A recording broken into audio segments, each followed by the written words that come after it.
Inside the Plan with the 401k Brothers is a production of Horizon Retirement Plans, a division of Horizon Financial Group. Bill and Andy Bush are indeed brothers, but are not twins.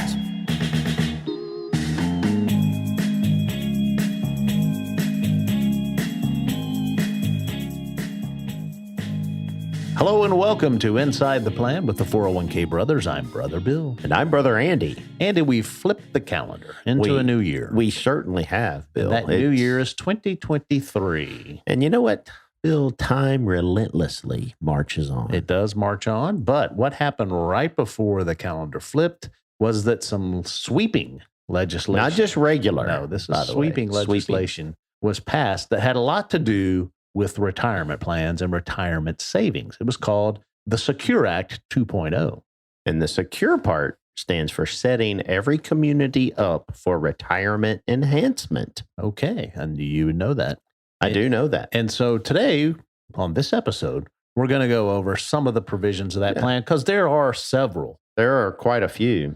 Yes. And so the Secure 1.0, by the way, which back then was just the Secure Act, was passed just a couple of years ago. But these new changes, they've kind of been in talks for a while, but finally got a chance to move them through the process and get them approved. I tell you what, Bill, it's like going from a floppy disk to a thumb drive. It's so sleek and superior. It happened that fast. So yeah, it is now signed into law.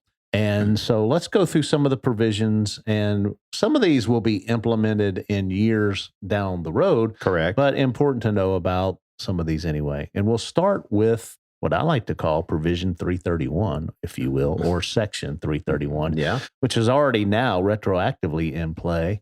It's the natural disaster. Yeah, actually, of course, in the Baton Rouge area and southern Louisiana area where we do encounter hurricanes, and in the past 5-6 years, we've encountered some historic floods. Mm-hmm. And so those are the kinds of disasters where you would be able to pull some dollars out per the disaster up to, what is it, about $22,000? It's not only about, is it exactly? It's exactly that. So you could do up to $22,000 per disaster from your 401k and would not incur any fees other than maybe a taxation on that money. And that money could be paid back in a 3-year period. Yeah. And so really it's kind of like a loan. You're borrowing against your 401k because of a disaster that kind of came out of nowhere that you were not expecting. And I like that that's in there. Now, granted, we tell everyone to don't think of your 401k plan as a savings account for any ordinary type of event or even a disastrous type of event. Have other savings in place if you can. But that is something that's out there. And I know in 2016, with that widespread flooding that hit just about everybody in the Baton Rouge area, that was a big thing. And people needed some dollars to recover from that. Yeah. Okay. So in 2022 now, so the act was signed December 29th, 2022, by the way. There are some provisions that actually go into effect in 24, the tax year 2022. I guess the main one there is the Section 333, IRAs, elimination of penalty, that exempts excess contributions to IRA and earnings that are timely returned from the 10% tax on early distributions. That's for 2022, has to do with IRAs. Correct. A couple other ones as it has to do with 401k plans. Now, there was a provision, this is Section 345, in the original Secure Act that kind of defined a group of plans. GOPs is what they were called. Okay. And there's just some clarification around that. An audit only applies to large plans if you have what's called a group of plans. So that's a little technical there, as many of these things are, by the way. Yeah. But that went into effect for the 2022 tax year. Yeah, I think some of the bigger provisions that are going to start taking place here in 2023 are really on the required minimum distributions. For sure. And so interestingly enough, off camera, which we're not off camera right now, but off of film or whatever we're doing here, is both Bill and I incurred two different people who turned 72 in the month of January of 2023. Well, guess what? They will be delayed one more year and having to take that required minimum distribution from their IRAs or 401k accounts. Yeah. So the RMD age has now been bumped up starting in 2023 to age 73. Yeah.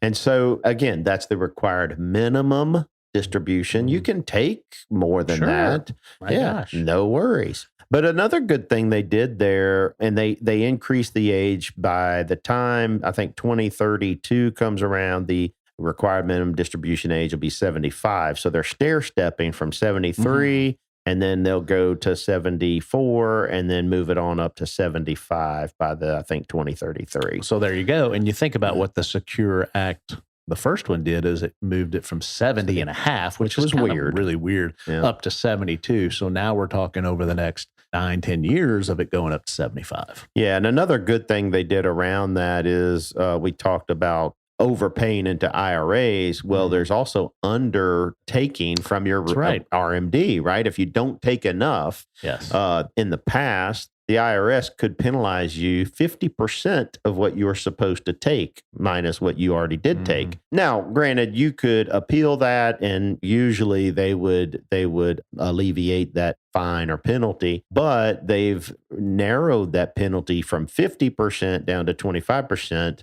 and then further down to 10%.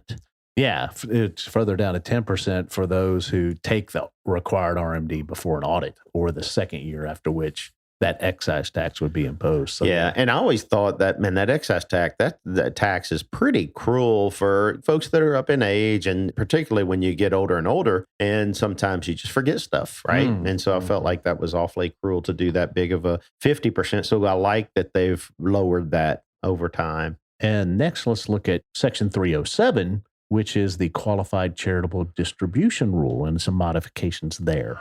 Yeah. And so basically they just indexed those after the year 2022. The annual limit or annual exclusion was $100,000, but they're indexing those going forward. It does allow for a one-time $50,000 distribution from an IRA to split interest entity. And so the thing that makes that valuable for folks that are in an area where they don't really need to take their required minimum distribution, which you're taxed on when you take that income out of your 401k like that. Instead of them taking a distribution and then giving to a charity, it can go directly. And so that avoids them having to pay taxes on that. Because a lot of folks they've already paid their house off and they may not itemize when it comes to taxes. And so I think that's an important factor. Yeah. Section 601 has to do with simple and SEP IRAs. So those have been pre-tax forever since when they were the dawn of time invented. Yeah. So now that provision under 601 allows SEP and simple IRAs are going to be permitted to have Roth. Yeah. And so it'll be after tax. Yeah. And that'll be effective in this year, 2023. Okay. Some other things for 2024. Been hearing a little bit about this. That is IRAs and 529 plans. So 529 plans, beneficiaries would be permitted to roll over unused 529 plans into a Roth IRA. There's definitely some limits there and some technicalities. Yeah. But that's something that hadn't been in existence before. Yeah. And personally, I've got $529 from my kids and haven't had to use them yet. They're both in college, but I've been paying out of pocket. And so my thought is, hey, that might be a good way to kickstart their retirement savings because I'm not going to need the money. I designated it for them for college years. So Section 304 has to do with distributions, the cash out limit. Increase the limit from 5,000 to 7,000. So a plan could cash you out if you left that plan and your balance was under 5,000. They could have forced you out. Now that's bumping up for 2024. Yeah, and that makes sense. I mean, of course, granted, 2022 had a crummy year in the market, but so you might have some that are going to qualify could qualify in 2024 when that starts to get enacted. Section 314, distributions, and these are penalty-free withdrawals for domestic abuse victims. Yeah, I like that because obviously, people that are in abusive situations, it's probably tough. Well, it's definitely going to be tough emotionally, and I think having some help there is a very important thing to do. Give them access to some dollars to help them get better help. Yeah, we've talked about Section 110. That is the student loan matching program. That's kind of interesting. Yeah, and that is an employer has to allow for that. Mm-hmm. But what it does is it says if a employee is having to pay back loans and they're doing that instead of putting dollars into their 401k, that if the employer participates in this, they can match whatever that employee is putting towards their student loans into that match would go into the 401k plan. Mm-hmm. The student loan repayment it does not go into the 401k plan. It's paying back the loan, but you can get a match there. And I think that's an important thing to allow for folks that, they have taken in some loan from their education, and it's a good way for them to at least get something into their 401k plan. Also in the year 2024, there's going to be a thing called the starter 401k. That's in Section 121. And so that permits an employer that does not sponsor a retirement plan to offer this starter 401k plan. Mm-hmm. And it requires that all employees be default enrolled at 3% to 15%. There's kind of a range there. And that you can have exclusions on who could participate, but there's no employer contributions permitted, but the limit on annual deferrals is $6,000 with an additional $1,000 catch up at age 50. Yeah. And another thing in Section 127, I know you were very interested in this. I was. No, but 127 is an emergency savings account that's allowed that a employer may offer to non-highly compensated employees. And this allows them to kind of earmark a percentage of their contributions towards just emergencies. And that's capped out at $2,500. But it is it's kind of a way where if you're already putting into retirement that seems a little bit painless because it comes out of your paycheck, you can also kind of earmark a little bit that goes towards the emergency fund there. Yeah. So another thing that happens from time to time is a company that offers a simple IRA will eventually move on and they'll offer a 401k plan. 401k plans offer higher limits and a little more widely adopted for sure. So, but if you wanted to make that transition, you generally had to do that from one tax year to the next, right? And you had to give 60-day notice to the simple, and then you had to start the 401k. What Section 332 does is it allows you to replace the simple account with a safe harbor 401k during the year. Yeah. And I think that's a good idea. I mean, now there's some requirements there that it's got to be a safe harbor 401k. But I do like that because instead of having to wait until the end of the year, you can go ahead and make that change. Section 108 really got in your crawl. Oh, did it? Or at least the subject of it, and that was the IRA catch-up limit was always $1,000, right? Yeah, and now they're going to be indexing that. This allows the catch-up contributions for IRAs, those people over 50. It's $1,000. Well, it's going to be indexed up to inflation after 2023. And those will be based on an interval of about $100. $100, yeah. Now, I'm going to tell you, that's not the only thing in the tax code that gets under my crawl. For sure. And it's definitely one of them. This is another interesting, back to the simple IRA plans, is that, there was really two ways the employer contributed to that. They either did the 2% of compensation, so kind of a non-elective, whether the employee did anything or not, or they did that 3% match. And that was it. Well, now this Section 116 would allow the employer to make additional contributions. And there are some limits there. It's up to the lesser of 10% of compensation or $5,000, but that begins in 2024. So potentially if you had a simple, you could do more than the 3% for your employees. Yeah, I think that's a really good idea too. Also contribution limits, deferral limits with simple IRAs. There's some language about being able to increase that depending on the size of the plan, and how those limits would bump up. That's Section 117. And Andy, many, many more sections in the Secure Act, but let's just end it out with a couple of things that have to do with Roth. Yeah. So Section 325 talks about Roth RMDs in qualified plans. So think of the 401k Roth contributions. You're no longer going to have an RMD out of the Roth part of your 401k plan. And that used to be, if it was Roth and it was in the plan, you had to take it. That's right. That's right. Depending on what your RMD age was. And then the last one would be This is interesting. Catch-up contributions are going to have to be Roth depending on some circumstances. Yeah. Again, starting in 2024, if a participant, has income of over 145,000, their catch-up contribution is going to have to be made as a Roth contribution.